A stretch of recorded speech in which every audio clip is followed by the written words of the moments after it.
East Asia.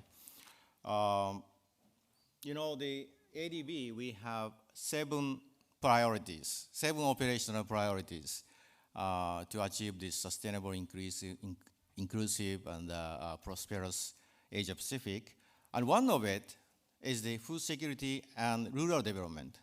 So in this conference, we talk a lot about the food security, but rural development is very much the core of ADB operation. But if you take a look at this rural development in Asia, it started from more agricultural, production, promotion, and it become more diversification of agricultural production to non-farm sectors, and now more moving towards the preservation of natural capital, more multifunctionality to other than agriculture production. So its issue is getting more and more complicated, and connection between food security and rural development has been less and less clear. So we are kind of working on how we can define the new rural development strategy of ADB. So that's why we're organizing this session today, and we have 4 prominent experts here today, and 1 online speakers today. Sorry, this list is not correct, and also Mr. Il-jung, his face is is wrong. I really apologize. But we have in total 5 speakers, and we would like to have limiting 15 minutes presentation by each speaker first, and then we will have an interaction with the audience, both on site and online. So with that, I think we have represented from PRC China, we have Korea and Japan, and also Professor Otsuka is really expert in all of Asia. So I think we have a very good coverage in terms of geographical area, and also we have Professor Chenji, also again from PRC, sharing some innovative approach. So with that, I think I would like to invite Professor Kevin Chen, and he's the Kushi Chair Professor and International Dean of China Academy for Rural Development of Zhejiang University, and also Senior Research Fellow of IFPRI. Yeah. Welcome, Kevin.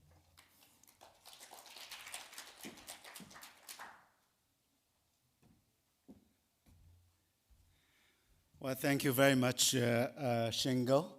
And it's my great pleasure to be here, and thanks for the invitation from ADB and on this very interesting panel, and particularly in case of China.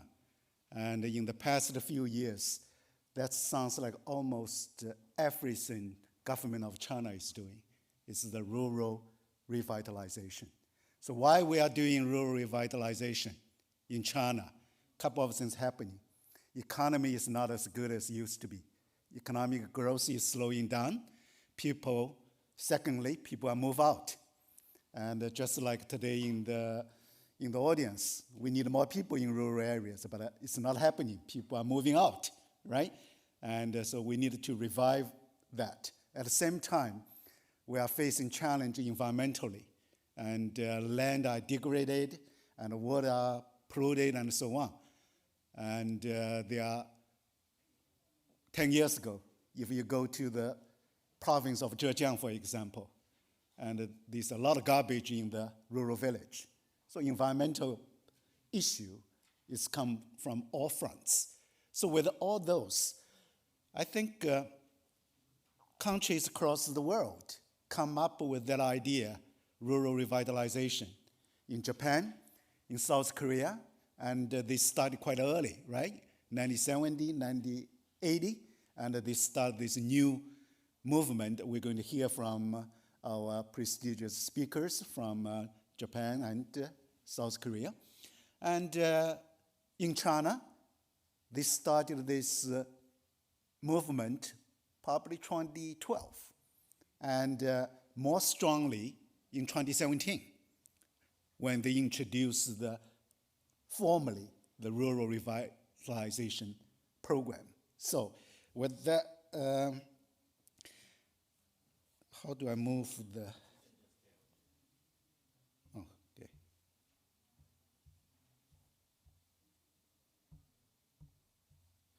doesn't listen to me. Yeah. Oh, they will move. I just tell them they will move. Okay. Well, I already finished these slides, so we can move forward, please. Next slides, please. And as I mentioned, in across Asia, and we observed the different type of rural development program focused on the reviving. Thank you. Focus on the reviving the rural economy in the Asian economies and so on. And this is a big thing in Asia, and the implementation of those type of rural development programs certainly has been crucial. And a couple of lessons we learned. Number one is to strengthen the infrastructure in rural area. And Professor Kiroshi yesterday very much emphasized the human capital accumulation, the importance of that. So in China, we call that talented cultivation.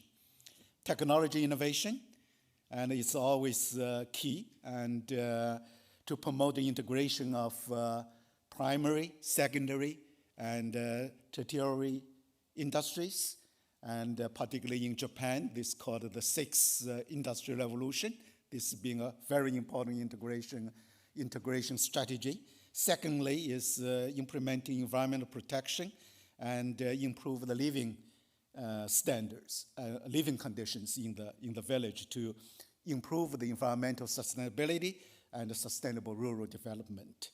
And the third thing is unlock the rural urban factor markets and prioritizing the rural social security system to close the rural urban gap.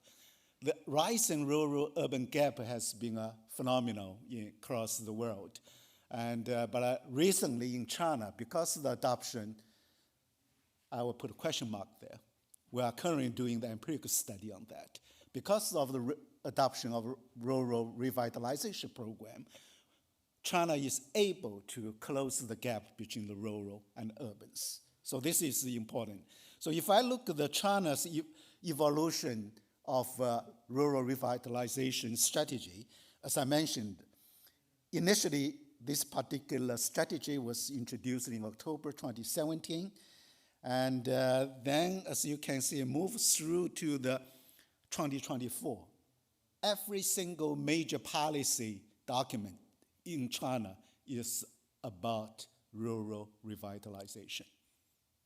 And in December 2017, President Xi stressed the importance of this particular revitalization program. In 2018, State Council issued the #1 documents outlining a specific task and requirement for rural revitalization.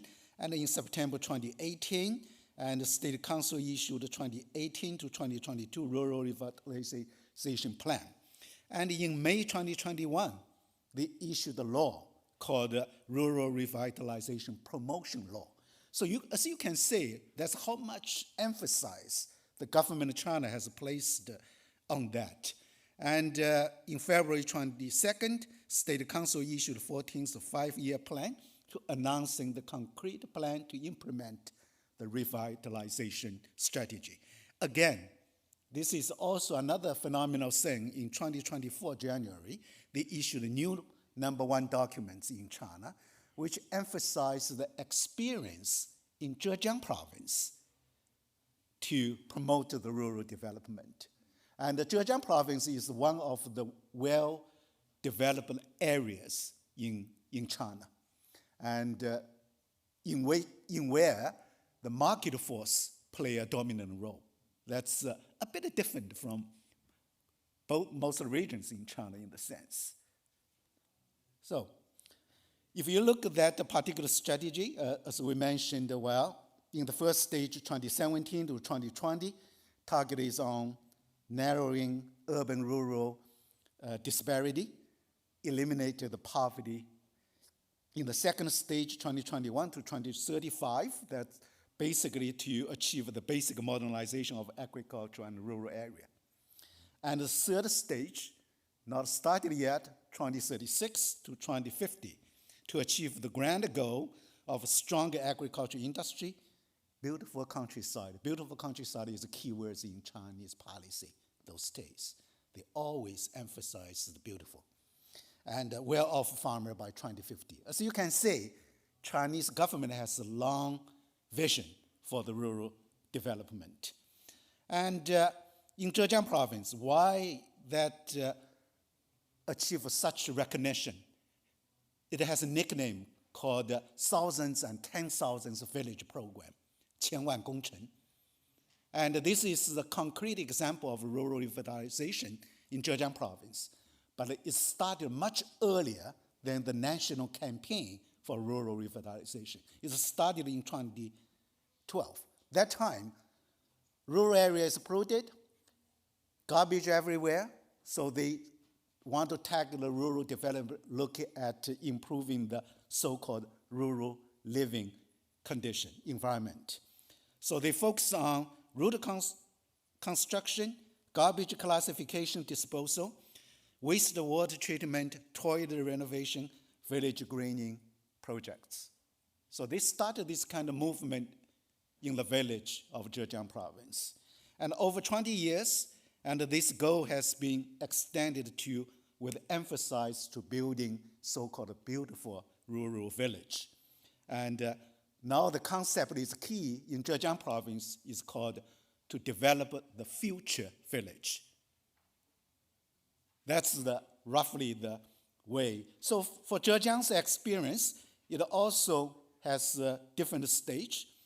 First stage, 2003, 2007, and it involved 10,000 village. As I said, road improvement, garbage collection, sanitation with toilet, river dredging, and village greening, and so on. In second stage, 2008, 2012, focus on taking care of the non-point source pollution, livestock manure, chemical fertilizer reduction, and as well as renovation and construction of rural housing. Now, in the new stage from 2013, what we call the deepening stage, is emphasized on the domestic wastewater treatment and household waste sorting, processing, efforts to protect historical cultural village. So this is the stage the Zhejiang province went through. Now it set as example for the country. So that's why central government of China issued the #1 documents promoting the case of Zhejiang province as a model for the rest of the countries. So this is the example what happened in about 20 years in Zhejiang province. That's the village you say, that's the new village, look like more greener, more beautiful. That's the ideas. And as a Mitigate Plus initiative of CGIR, which I led the China portion, we worked on the village called Qingshan Village, try to improve the water quality, change the environment of the village. And with that, it improved the rural tourism and village hotel as a new industry. They move out to the manufacturing sector because that's polluting, and they reduce the chemical use and so on. So you see a new, what we call now CGIR, through the initiative of a low carbon village, we promoting the low carbon pilot village. Because of time limit, I'm not going to go through the detail. We very much emphasize a bottom-up rural governance approach. This is very important. The motivation for development has to come from the villagers, not from the government. So Qingshan village is an example of how grassroots level people can get together to promote the rural development. So with that, we established the so-called Zero Carbon Smart Village Alliance. Just established in Shanghai 2 weeks ago. I'm the president of that particular alliance. And we want to promote the low carbon smart village development in the east coast part of China, because where the economic is more developed and we have more chance to succeed. So with that, let me conclude with my presentation. Thank you very much for your attention.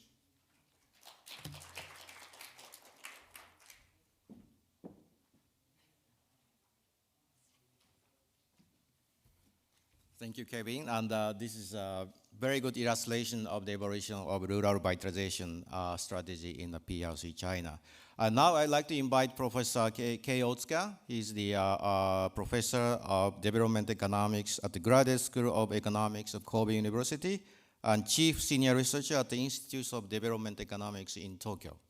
And he was also speaking at the end of the plenary session and he'll share his perspective. I think this is an opportunity to go deeper on his insight on this rural development and in this smallholder scale agriculture in Asia. Professor Otsuka, please.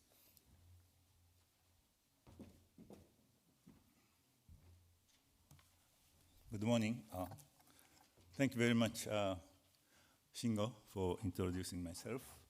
I'm very proud that Shingo is organizing this important forum very well. I'm very proud because he was my student. First of all, I'd like to entertain the audience here by showing photos of cherry blossom. This is exactly what they are now. These cherry blossoms are just in front of my office in Kobe. They are really beautiful. But it has nothing to do with my presentation. So let's go to the next page. As we get older, we usually become more pessimistic. And that is the case for me. I'm very pessimistic about the future of agriculture in Asia. Next page, please. Okay. So farm size is a very important issue in determining the efficiency of agriculture. When economy is underdeveloped, wage rate is low, or therefore labor cost is low. Then adoption of labor-intensive production method is appropriate. Since production is labor-intensive, small farms applying large amount of family labor per unit of land are more productive than large farms. So there is an inverse relationship between farm size and productivity. That is very, very well known. But when economy is developed, wage rate rises and labor cost becomes high. Therefore, adoption of labor-saving, capital-using production method becomes appropriate. Since production is capital-intensive, mechanized large farms are more productive than small farms, resulting in the positive relationship between farm size and productivity. Asian agriculture is in the process of transition from the first stage to the second stage. So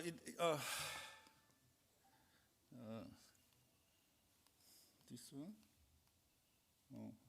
So if economy is a low-income stage, we observe negative relationship between farm size and productivity, particularly gross revenue or yield per hectare. And when economy develops and becomes a middle-income country or high-income country, a positive relationship emerges. Can you go to the next slide? So conventionally, inverse relationship was observed in many developing countries in Asia, particularly in India. It is very well known that there is inverse relationship. More recently, however, it is found that inverse relationship has been weakened or disappeared in certain countries in Asia. And then, funny thing is that the U-shaped relationship has emerged in some countries, where traditional small farms and mechanized large farms coexist. One example is China. And positive relationship is observed in developed countries, including Japan, United States, and Australia. Worrisome is that the farm size is small, still very small in Asia, and also farm size is declining in Asia. So what's going to happen? Can we see? Yeah, this is a graph showing farm size in several countries. The Philippines is an extreme case. In 1960, average farm size was 3.5 hectares, but it has become now nearly 1 hectare. Even Thailand, it has been declining. China, look at China. Accurate data are not available in China, but according to Jikun Huan, the average farm size is, as of 2014, farm size is only 0.8 hectares. And now maybe 1 hectare, but it's very, very tiny. And if farm size is tiny,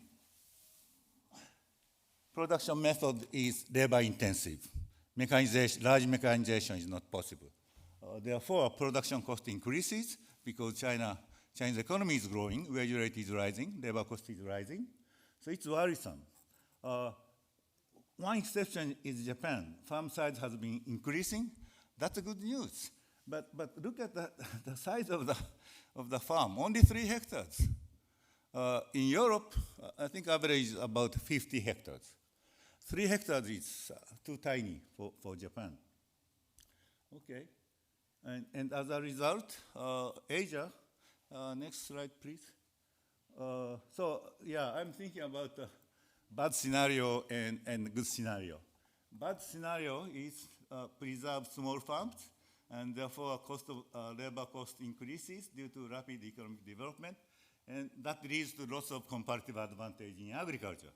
And that will lead to stagnation of rural economies and massive import of foods in Asia. And that leads to increasing global food prices and deterioration of poverty and food insecurity globally. That's a nightmare. But there is good scenario, preservation, small farm, etc. But the farm size expansion takes place to facilitate labor saving. And that will mitigate a loss of comparative advantage or even restore the comparative advantage in agriculture.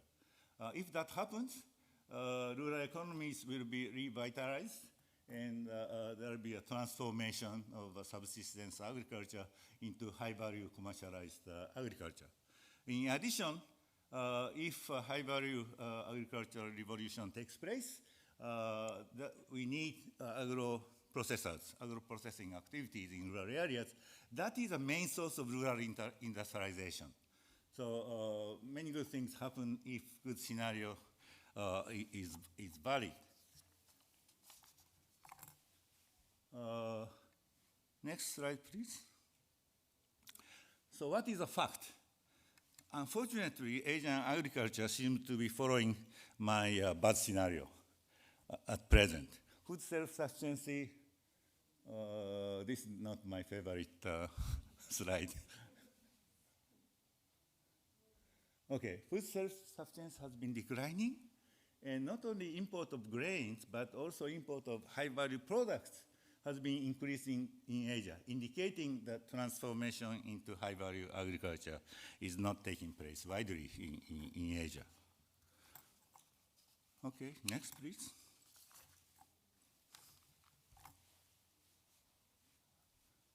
Yeah, this graph shows grain self-sufficiency in selected countries in Asia.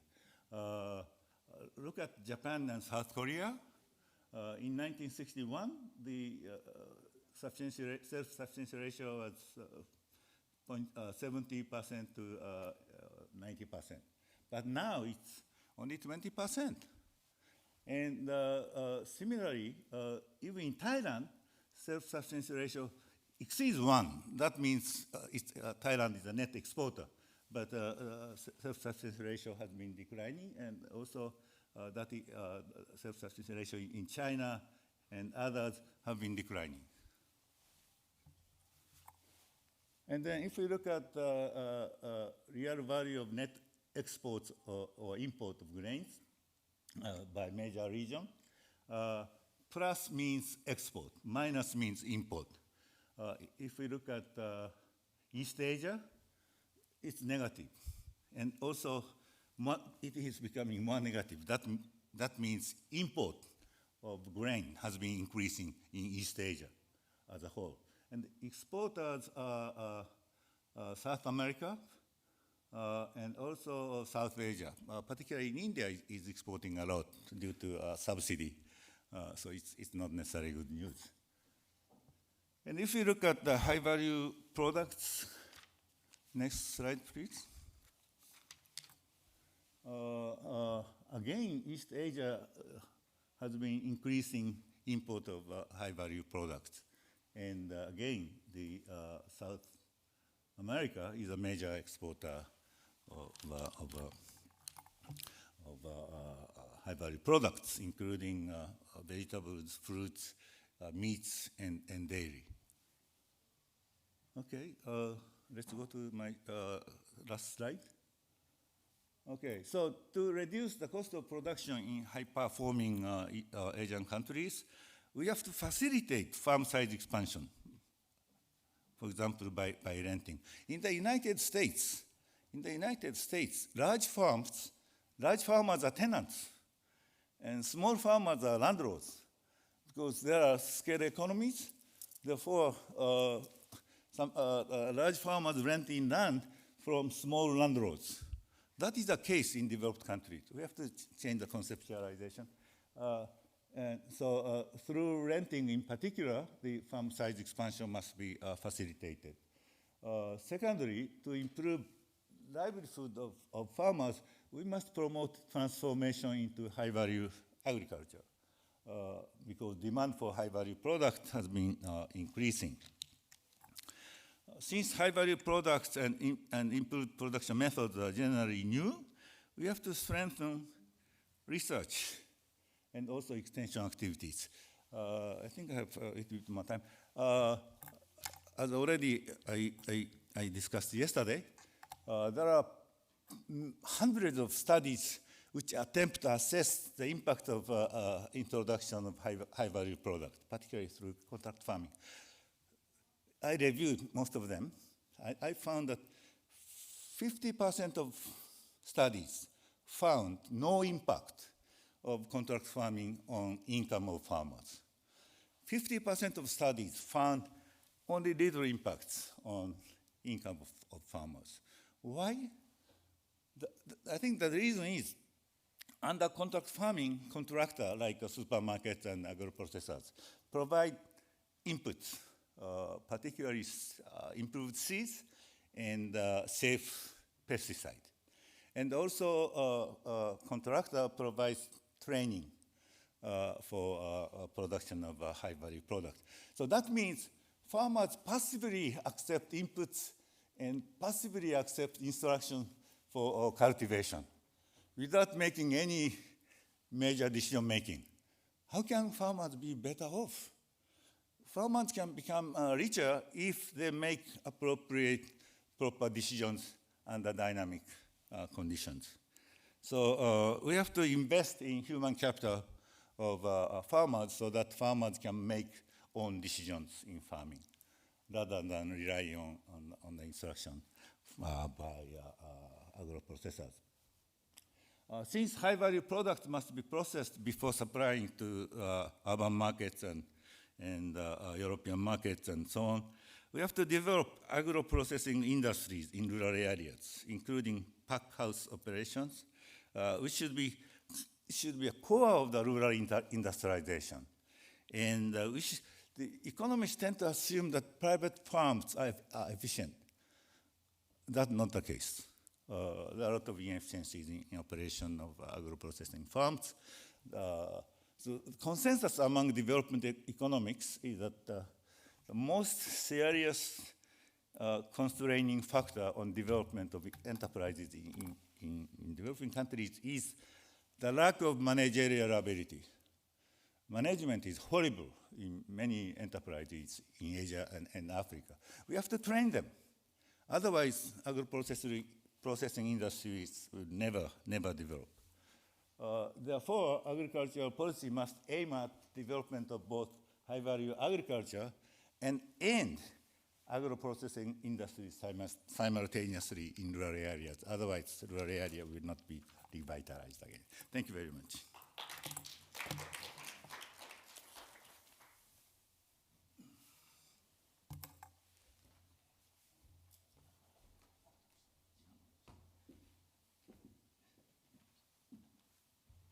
Thank you very much, Professor Otsuka. This great insight based on 50 years of experience in rural Asia and your observation, processing, and agriculture farm income is very important point for us to note, and very proud to be your students always.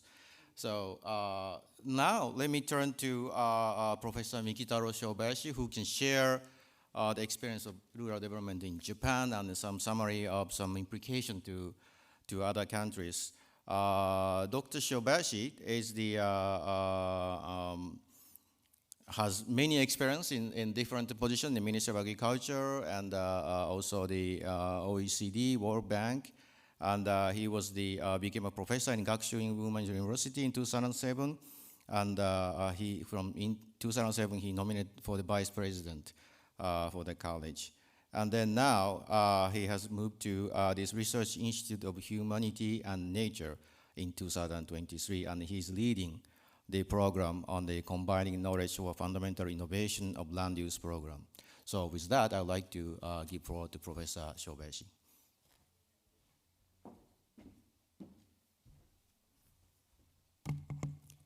So thank you very much. First of all, let me start by thanking the organizers and especially Dr. Kimura for inviting me to this very important and challenging forum.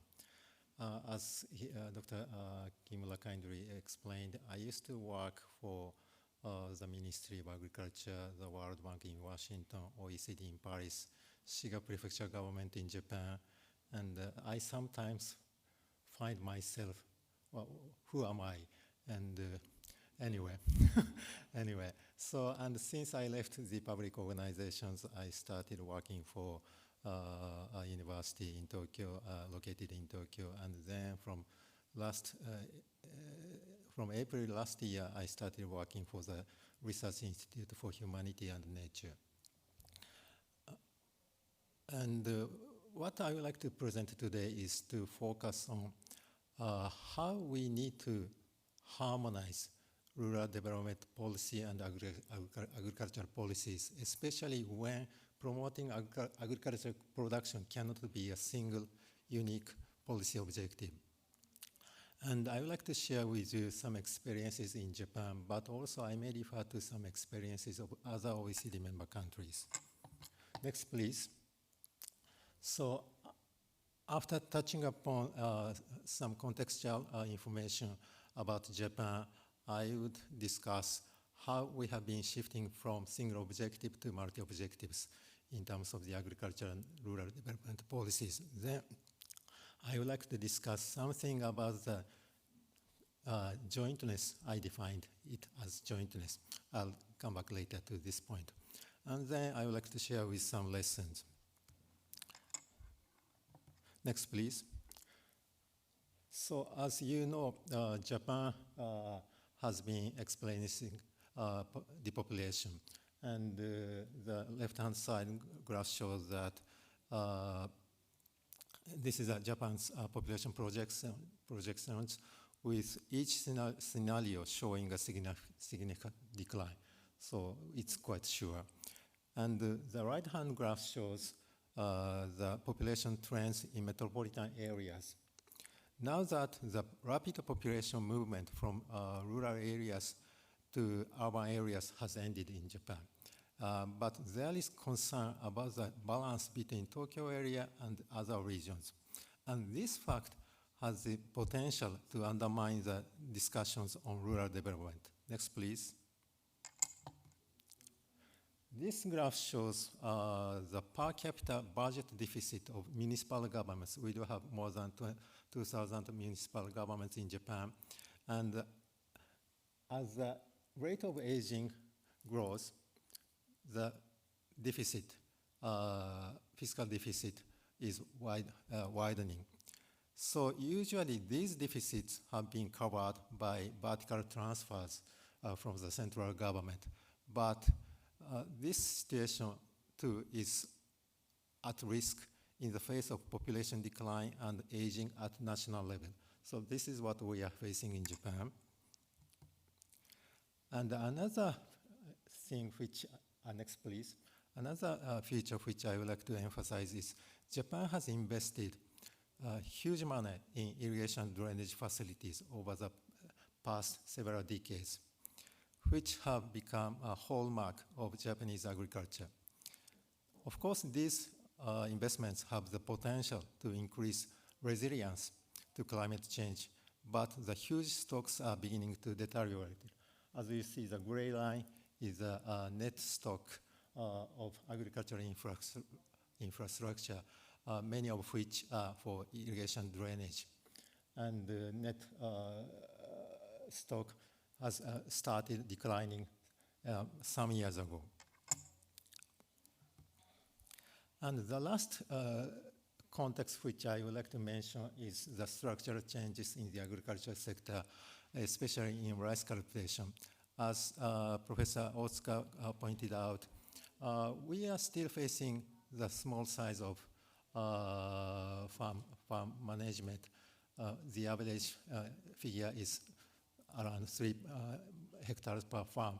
But if we take a look, next slide, please. If we take a look at the percentage of land cultivated by large-scale farmers with holdings of 10 hectares or more, has almost doubled in the last 15 years. So it is to be 34.2% was cultivated by large farmers in the year of 2005. Now the figure moved up to 55.3%. So therefore, the policy focus in Japan has shifted to addressing issues related to scattered parcels, like the graph in the right-hand side. Then let me talk about, next slide please, the policy shift. Agricultural policy is moving from single objectives to multiple objectives. The Basic Act on Agriculture was enacted in 1961, and its objective was to reduce the disparity in productivity and income between agriculture and the other sectors. Now in 1999, a new act was enacted on food, agriculture, and rural affairs, in which we have four major objectives, which are stable food supply, preserving multifunctionality, sustainable agricultural production, and rural vitalization. I'll come back later to this point. Next slide, please. Of course, this change of policy objectives has not been unique in Japan only. This change has been observed in many countries, especially in many OECD countries. This is the case of the European Union's Common Agricultural Policy, the latest version of the Common Agricultural Policy, which incorporates 10 policy objectives, ranging from fair income for farmers, competitiveness, climate change, environmental care, generational renewal, vibrant rural areas, and so on. So the objectives are quite wide. Next slide, please. So the real challenge is not in setting multiple objectives, but in establishing the institutional framework and governance to deal with the trade-offs between them. There have been many arguments about the European Union's cap, and but at least I'm very much appreciating the fact that they carried out, they tried to assess potential trade-offs between policy objectives before the policy implementation. And mitigating trade-offs may require technical or institutional measures, but ultimately we need to bear in mind that ultimately we need to institutionalize how we balance different values in society. This is a very important point, I think. Next slide, please. Then let me talk about the jointness. I would like to discuss how important it is to address potential trade-offs in the underlying policy framework.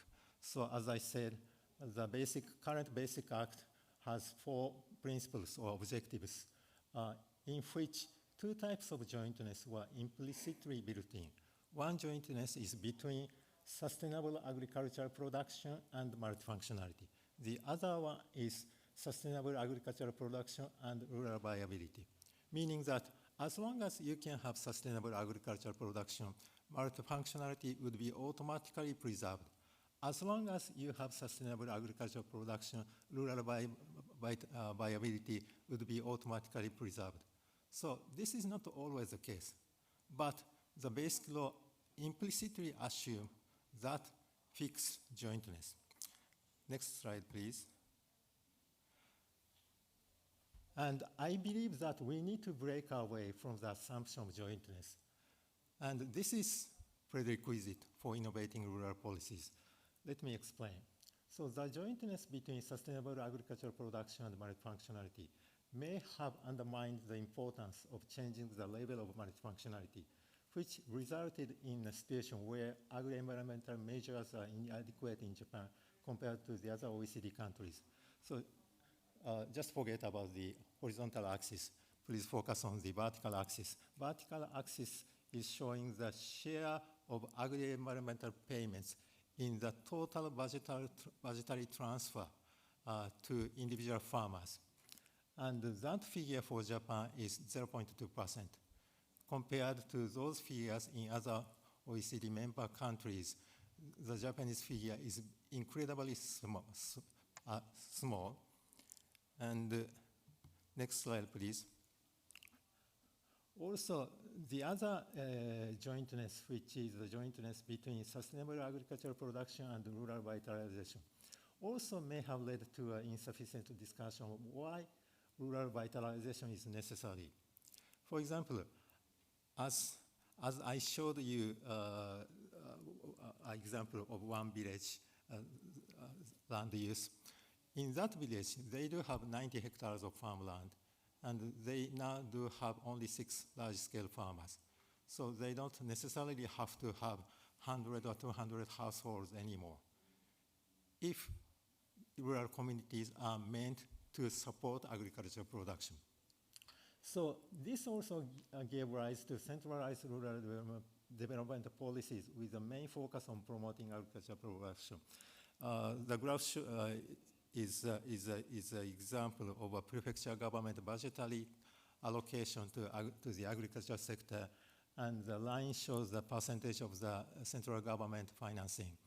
And most of the major budgetary items in that prefecture in terms of the agriculture sector is being supported by the central government, which reduces the flexibility of regional governments to get adjusted to the real situation. Next slide, please.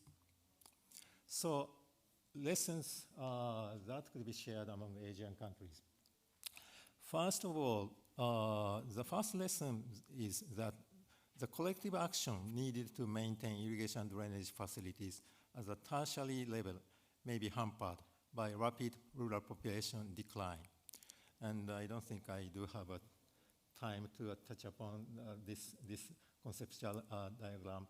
But basically, rural communities, especially paddy field communities, are supported by the collective action by community members for irrigation drainage facility maintenance.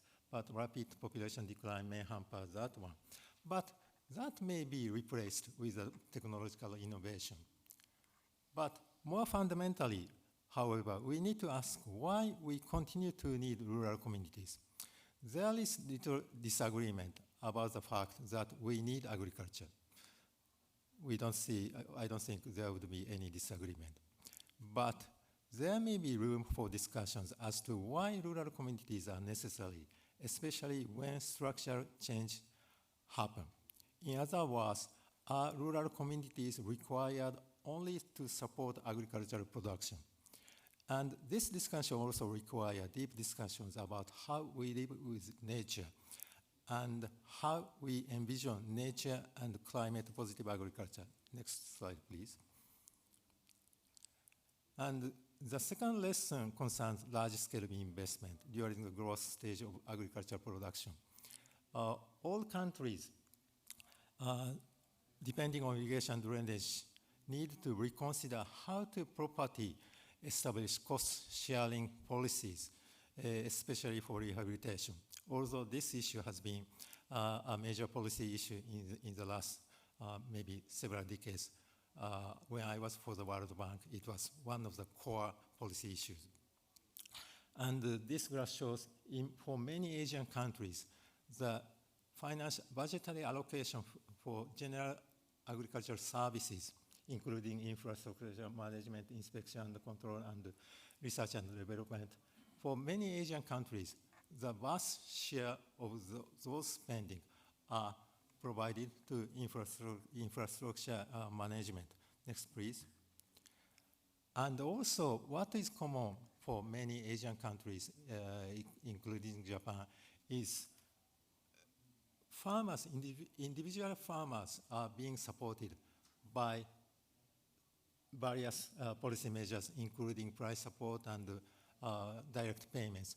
But in the case of many Asian countries, Japan, Korea, or Philippines, or China, the majority of the support is coming from the price support, including high tariffs, meaning that the budgetary allocation for individual farmers may not be as large as we expected, meaning that in addition to the financial burden on maintaining irrigation and drainage facilities, we don't have many flexibilities in reallocating funds to address newly emerging issues such as climate change and so on. So then there is a need to emphasize, supporting farmers' income can no longer be an ultimate policy objective in many countries. And there is a need to emphasize the principle of public money for public goods. Next, please. So I would like to conclude with the last slide. As agricultural policy moves from a single objective to multiple objectives, coordination between agricultural policy systems and other policy systems proves to be complex. We are also well aware that the need to establish an integrated approach to enable holistic coordination between policy systems. But given that it is not an easy task, implicit assumptions of synergies should be avoided, which means that jointness needed to be delinked in the very first beginning of the policy development. Thank you very much.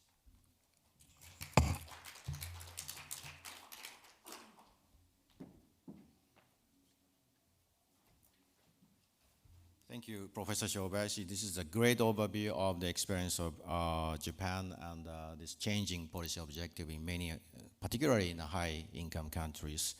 So next, I would like to invite Dr. Il-jung Jeong. He is the Minister Counselor in the Permanent Mission of the Republic of Korea since 2021. He has been long career in the Korean Ministry of Agriculture, MAFRA, over 30 years, served as Director General of International Cooperation Bureau in Korean Ministry of Agriculture. He has served in many international organizations, including OECD, IFAD, and many others. I think he's the best person to introduce Korea's experience. Dr. Jeong, please.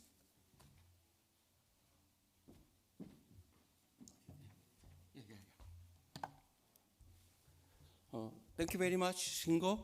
And I would like to thank the previous very wonderful presentations, and also especially Professor K.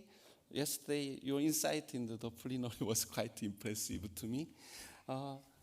Today, I would like to speak about the two great events which occurred in Korea in 1970s. These two events actually could create policy implication to the developing countries. Can I use this one?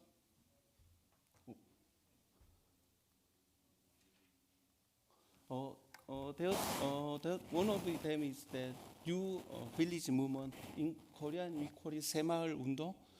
This changed totally the Korean rural society to be modernized one. And another one is green revolution in rise in Korea. The new village movement, 새마을 운동, actually started from 1970. There were several previous rural development initiatives before this one, but all of them actually failed. But this one made great success and changed totally the Korean society from traditional village to the modern society. It started with the President Park Chung-hee's initiative and supported fully by the Korean government. However, all the village activities was actually decided by village leader and village town hall meeting. They enjoyed all of autonomy in their decision, what they do in their village at that time. The lessons we could learn from the Semail movement is that the village leader is the most important success factor. Their devotion and passion is very important. And in Semail Undong case, the village leader was voluntary job and actually was not paid. We analyze all the rural development like the practices in the Korean village situation. For example, even whether they have a great resource or not, that is not important in the success. The most important thing is that they have a great leader in that village. For example, tourism, you are promoting tourism in your village. The most important factor is the leader. If you have a leader only work 9 to 6, it doesn't work. The leader who get up in the morning, think all the time from until he sleep, he think about how to improve my village. That kind of leader change the village and make a miracle. So that is the most important factor. And this is the scene of the village election, leader election, and this is a kind of a town hall meeting. And this the leader is very important. And also another important thing is that the government should give right incentive to the village, which showed good performance. In Korean case, we have divided 3 type of village. One is the lowest one is basic village. Another one higher than is self-help village, and then self-reliant village. When I work in some international organization, for example, they implemented some kind of development work. There is a village A made a very good performance, and village B, village C made the lowest performance. When they give money, distribute money the next year, some international organizations told that we should give more money to village C because they are very retarded, very slow in their development. But the philosophy in the Semail movement is totally different. They give incentive, more money to the village who performed very best. Actually, I had very difficult to persuade them. They could not understand this kind of logic because we are helping the poorest people. So why we should give more money to the lowest performed village? But in that case, you make incentive to not work hard people. So actually, you should think differently. Why the Semail movement could make a success? We give a lot of more incentive to the high performed village. So that makes them, stimulate them to work harder, and the other village also try to harder to get more money. That kind of incentive system is very important. And this is the factors how to divide the self-help village and the self-reliant village. And the other is that the systematic support of the government is very important, and especially genuine, sincere concerns from the head of state is crucial. In Korean case, President Park Chung-hee, every month he made Semail Undong cabinet meeting once a month. He continues this kind of monthly meeting for 10 years. Every monthly meeting, they chose 2 successful cases, and the farmer, the village leader, and the governor of that province came together to the cabinet meeting, and the village leader explained what was his difficulty, how we overcome, and how we make success. Sometimes all the people, like president, including president and cabinet ministers all cried together. And then this kind of the story was broadcasted in every month in the television. And then President gave some great present to that village to stimulate that. So this kind of case make a model for the village leader, other village leaders. So it kind of make a stimulate to them, they move ahead. So that kind of, every month, this kind of performance was quite impressive to move forward on this movement. And also the peer learning is very important. Like the Korean government, every 3 or 4 months, they held all the village leaders together, and then very successful leaders make some kind of speech in front of them. Then sometimes they cry together, and sometimes they share their the joy together, how they make successful. This kind of continuous peer learning make them stimulate to make more development in their part, their village. And also to achieve rural development, women empowerment was very important. Until 1970s, during the winter time, men made gambling a lot. Because they have no work during the winter time. For example, my aunt's husband was farmer. He gambled a lot. He earned a lot by the farming, but he lost almost his fortune during the gambling into the winter. Sometimes he gambled 2 days, 2 nights continuously, and lost all of his fortunes. And then their 4 children suffered a lot from that kind of gambling. So each woman actually cannot make his husband to stop the gambling.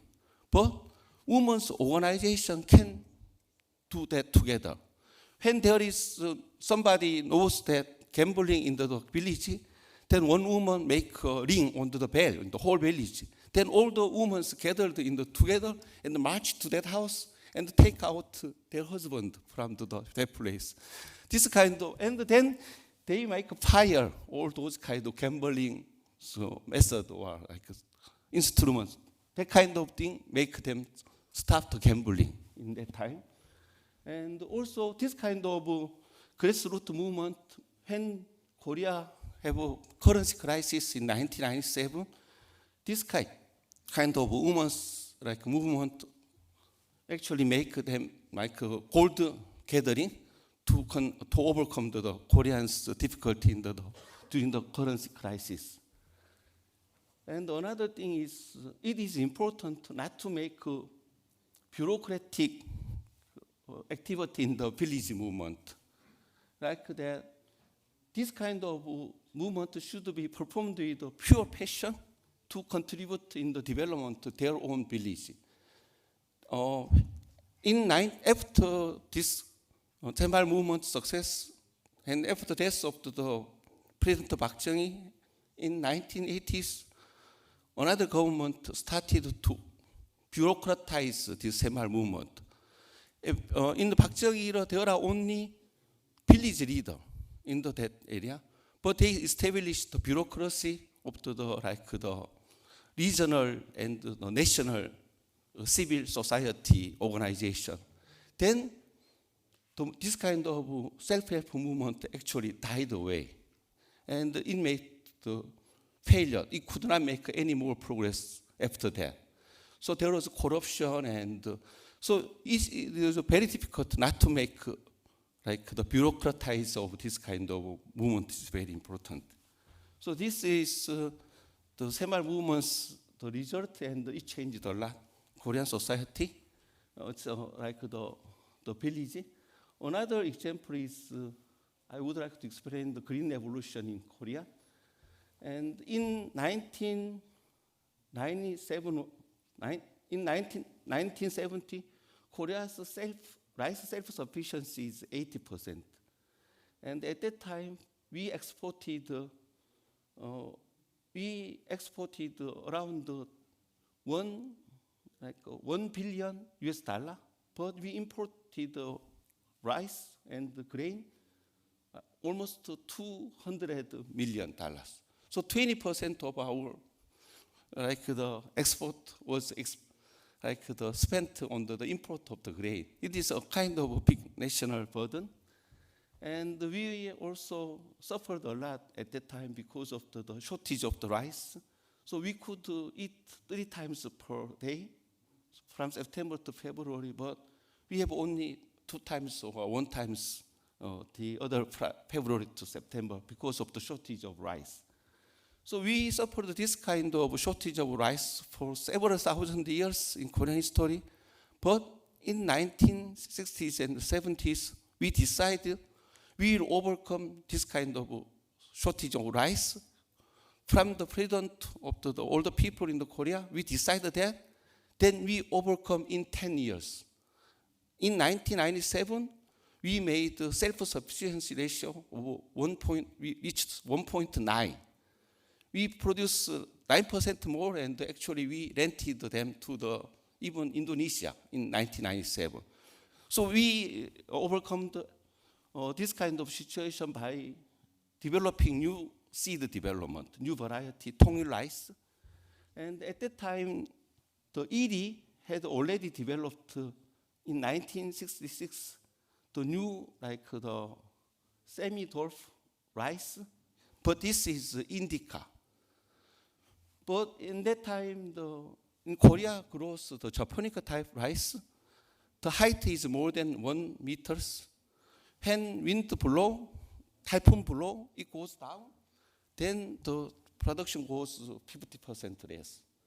So it is also the amount of the pinnacle was very small, and so it was not good for make a self-sufficiency at that time.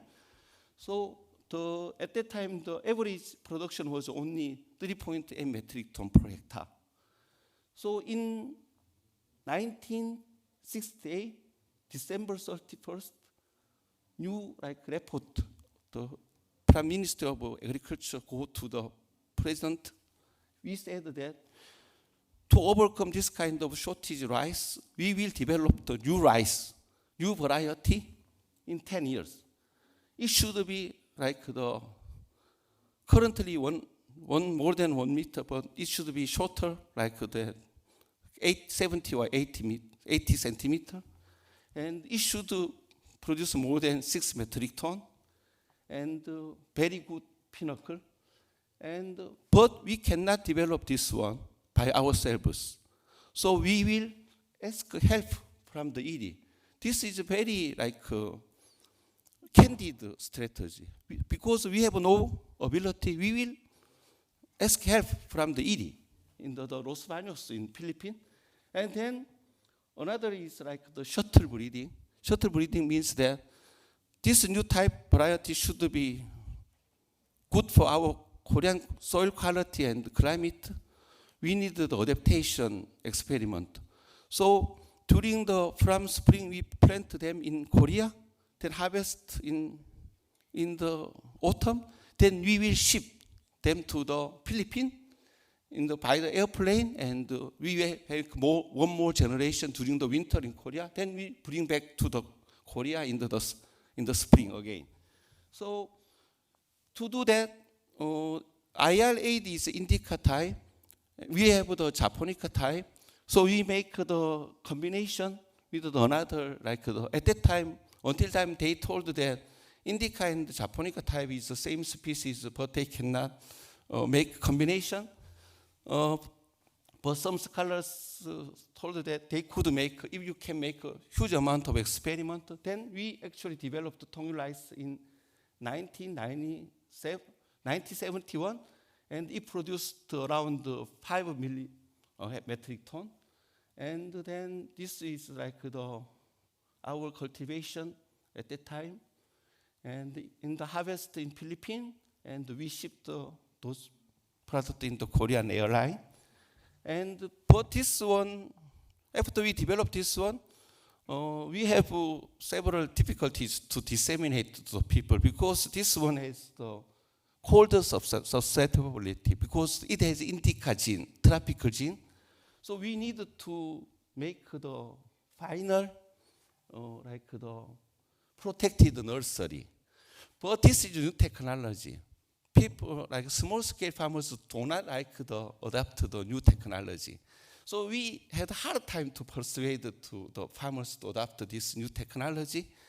And then, anyway, we persuaded them, and in 1971, we had only 0.02%. But we make, like 78, like 76% of the paddy field was filled with the tong rice. Then we make self-sufficiency ratio like 1.9% in 1977. So Korea suffered several thousand years. Many people are starved, even starved to death. But we made self-sufficiency, reach self-sufficiency in 10 years. This is a kind of a great example. And because of the shortage of my time, I would like to stop it. Thank you very much.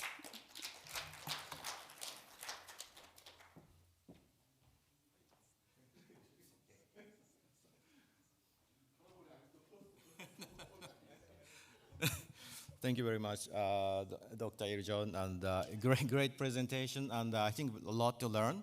I think we'd like to hear more from you going forward. So next, I think we have one more speaker from China, Professor Chen Ji, online. Are you there? Professor Ji is Associate Professor of China Academy of Rural China, Department of Agricultural Economics and Management of Zhejiang University. She will introduce these new innovations in rural development in China. Can you connect, Felix? Yes, I'm here. Okay, please. Hello. So please go ahead.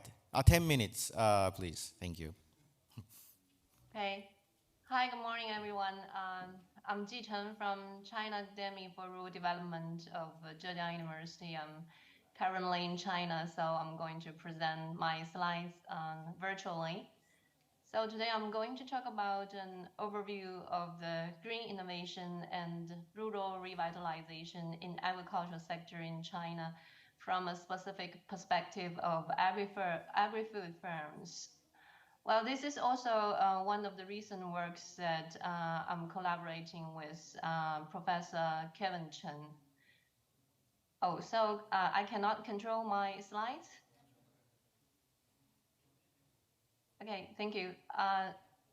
So green innovation plays a very positive and important role in rural revitalization, not only in China, but as well in Asian and a lot of developing countries.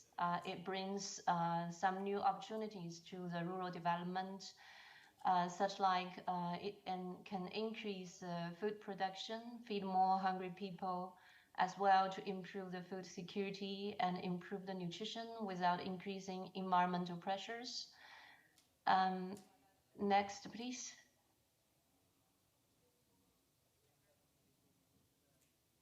Well, so green innovation plays very positive roles in a lot of aspects of rural revitalization. For example, it increases the labor use efficiency and helps to upgrade the industrial structure. As well, it contributes to the high quality economic development.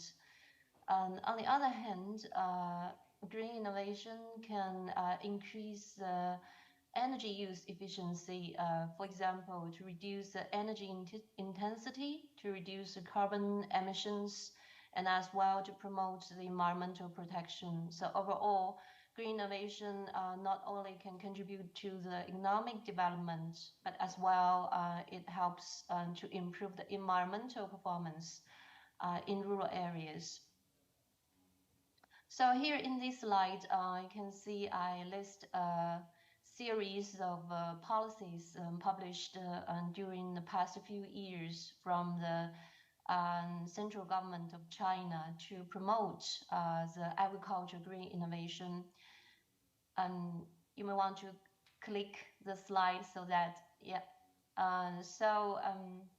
For example, you can see in 2022, the Chinese central government has published 14th five-year plan for the development of agriculture and rural science and technology. And actually, the 14th five-year plan is one of the most important the country level strategy and development plan for the whole country. So the Chinese government pays a lot of attention to increase agricultural green innovation. Yes. And as well, the Chinese government invests a lot in agriculture green innovation. For example, from 2021 to 2023, the central government allocated over 7 billion yuan to carry out pilot projects of green farming and circular agriculture. Well, regarding to the green, global green innovation status, we can see from this figure, here the green innovations refer to green innovations from all different industries, but not only limited to agriculture industry. We can see from not only the technology percentage change, but as well the environmental technology percentage change. China leads the world in the growth rate of green technology innovation.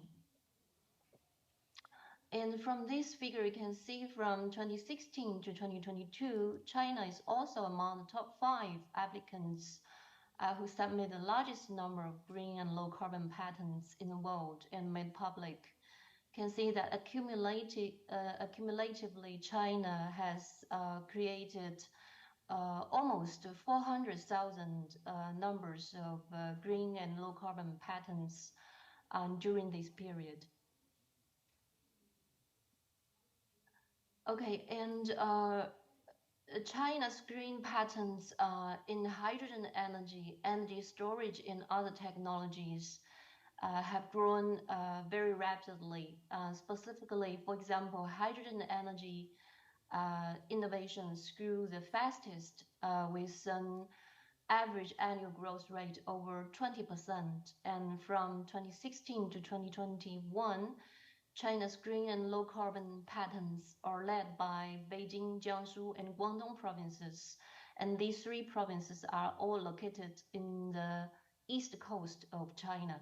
However, the proportion of green and low carbon patents related to agriculture is still relatively small. So from this picture, we can see we did analysis from the CCAD database, and we can see the time trend of the types and proportion of green innovations in agri-food sector in China. So generally, the agri-food innovations increased over the past years, and the largest share of the green innovations come from pesticide alternative irrigation and soil improvement green innovations. And from this pie chart, we can see that the green patents by types of enterprises, and over 80% of the green patents come from limited liability companies.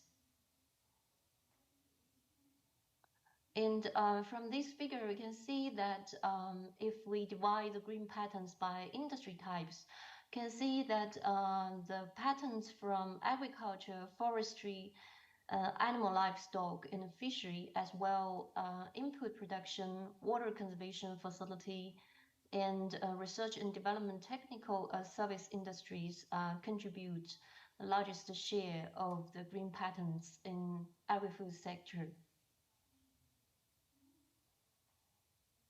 And regional distribution of agricultural green patents is very unequal. As you can see from this figure, for the top 3 provinces, Anhui, Shandong, and Jiangsu provinces, they have developed over 3,500 green patents during 2015 to 2021, while for some other provinces like Xizang and Qinghai, they developed only under 100 numbers of green patterns during this period. And so we also did an empirical analysis on the impact of green innovation on the financial performance of agri-food firms in China, because we think agri-food firms are very important and proactive stakeholders in the agri-food value chains in China, and they also lead the small farmers in China to develop the rural development.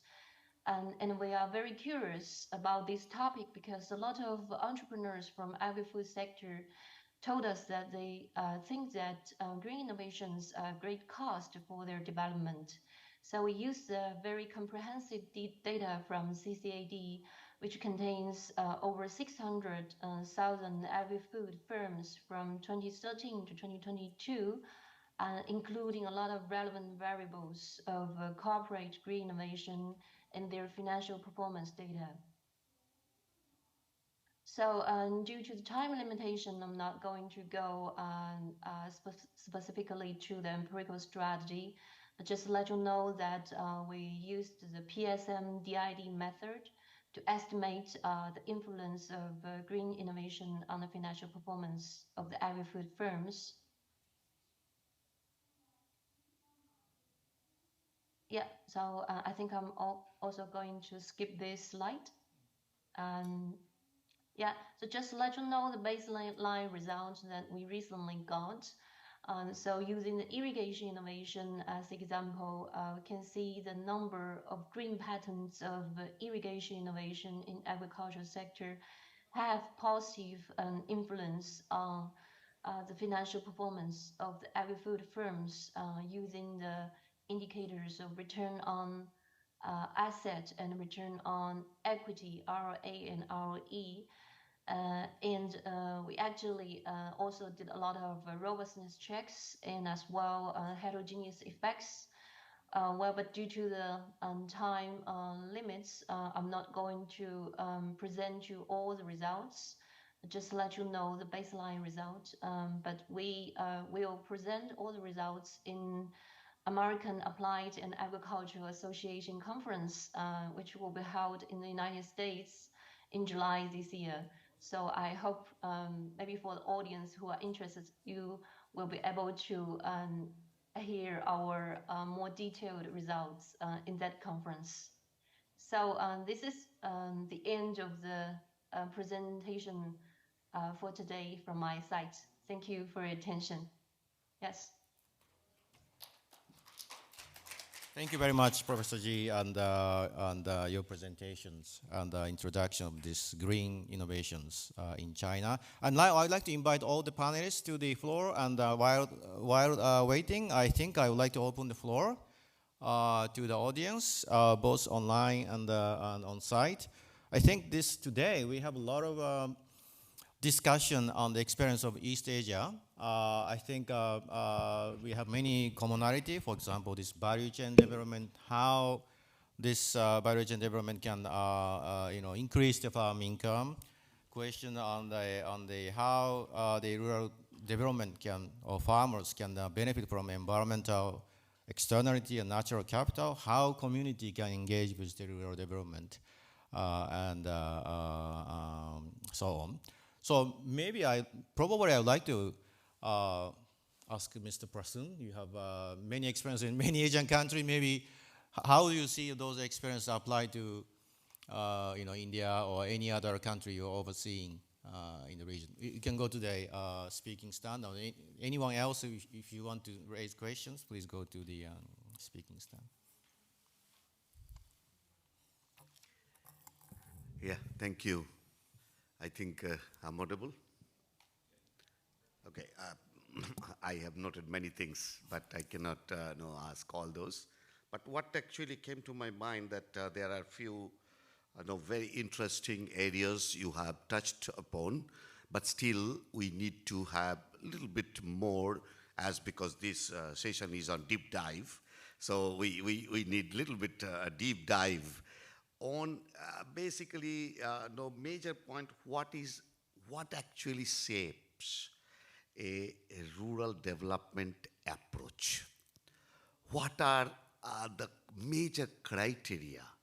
What we, as as an association of the financial institutions in this region, what we will be understanding as the major indicator which will shape the rural development and which will be little bit more democratic way, no regional disparity, no digital divide.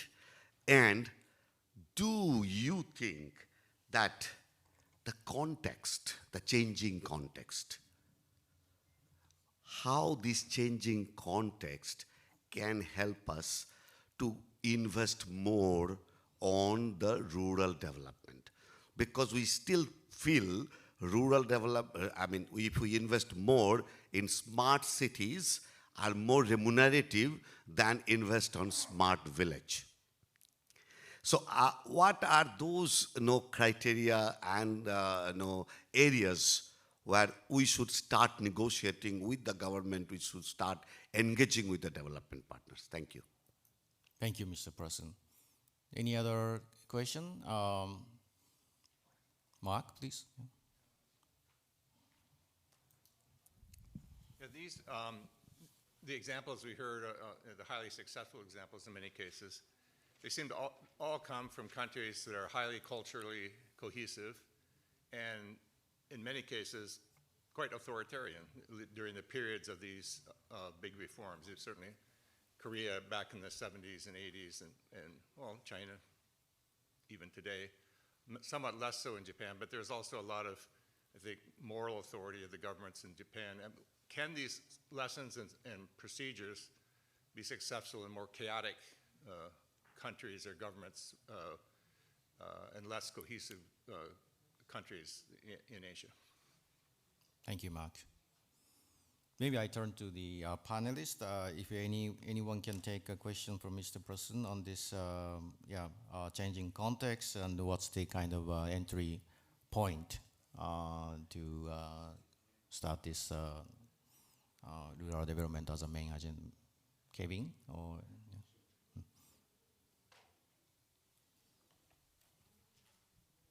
Well, thank you, President. This is a very important question. And I can speak from the experience of China. And major efforts in the research community, for example, and also for policymakers, is really to come up with the indicator matrix. And so the list of different indicators to measure the comprehensive development in rural areas. And largely it's covers several areas like industry, environment, and living conditions, and governance. And those are probably four major ones. And people particularly look at village economic development and also look at the rural-urban gap in the income. But however, once when we try to do that, to do the impact of, for example, the rural revitalization program in Zhejiang province. So how can you get the data on the village level? GDP development become a challenge. So we use the lights in the village. We compare the urban lights versus rural village lights. Those data are available after 1992. It's not long enough to measure the success or performance in Japan and South Korea, but good enough to measure the performance in China. So let me stop right here. thank you. Maybe Kay also, please. In my view, agrarian reform is a major problem. The same guy, Radezinski, implemented land agrarian reform in Japan, India, and the Philippines.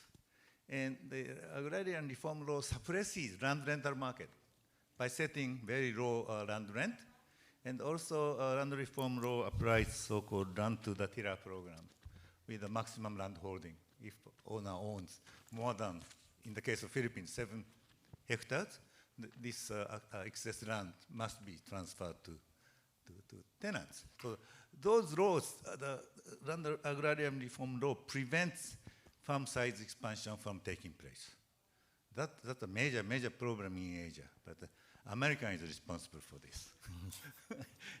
and so, returning to the Dr. Das issue, I would set the target of farm size in India, for example, 10 hectares or 20 hectares. And then financially, you support consolidation of small plots or promotion of mechanization.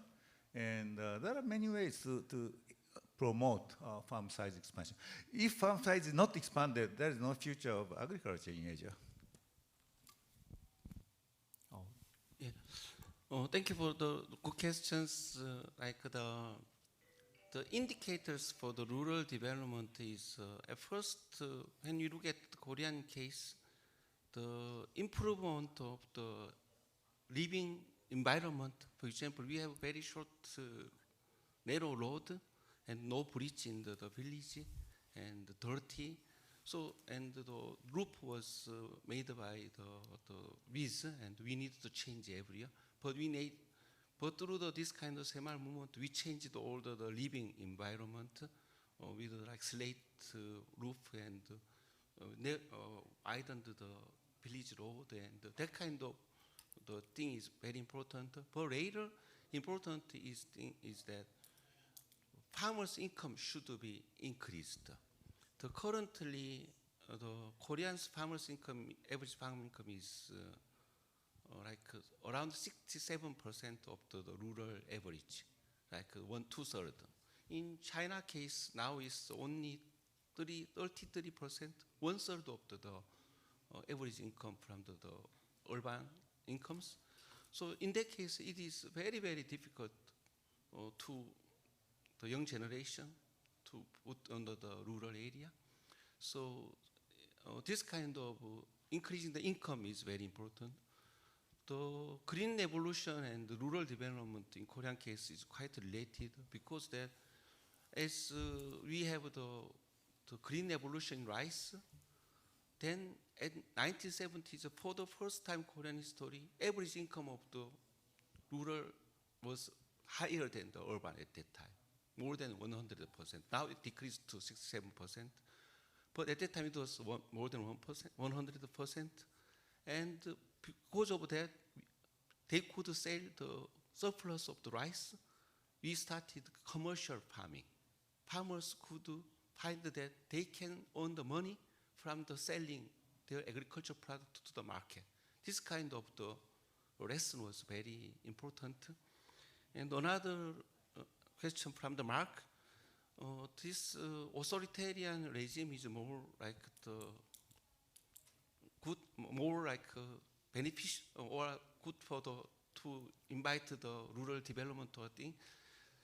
This is quite important philosophical questions, and in East Asian cases, actually the more when there is more authoritarian regime, it was more easier to like make some kind of development. But I'm not sure in the Western case there was many like voluntary cooperatives occurred. Then it helped to development in their area. So the development model is quite different. So to solve this question, probably we need the more like concentrated, like organized research. I think Professor Shobayashi has worked in the Celtic country as well, and how you see this community engagement and more government centralizations, your view will be appreciated.